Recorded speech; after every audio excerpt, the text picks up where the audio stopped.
tuna bidhaa nyingi sana ambazo huwa tunawaambia wamastalishe wakafundisha wakina mama jinsi ya kuandaa vyakula vya watoto. Kwa sababu watoto wengi hataki kuona karoti kwenye chakula, hataki kuona kitunguu.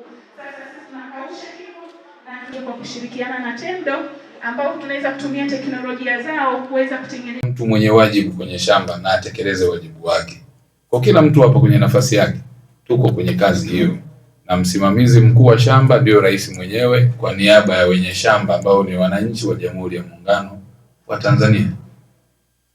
Kwa hiyo tunapaswa na tunatarajiwa wote tupeleke taarifa nzuri za maendeleo mazuri ya mazao.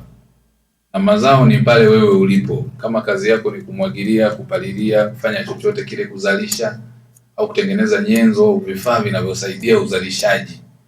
Mwisho tunatarajia ripoti ya mwisho katika kila mkuu wa taasisi apeleke mavuno ambayo ni matunda yaliyo mema, na hatimaye tunayakusanya yote kwa rais.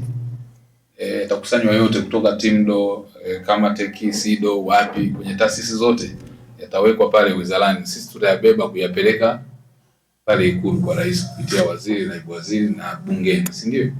Na baada ya hapo hayo mavuno mazuri kama ni matunda ambayo yamestawi vizuri yataenda kupitia rais kwa wananchi tena wenye shamba, ili wakavune na kufurahia mavuno hayo mazuri ambayo yatakuwa ni mavuno, huduma nzuri za miundombinu, huduma nzuri katika uzalishaji wa viwanda ambao umetokana na mchango wetu.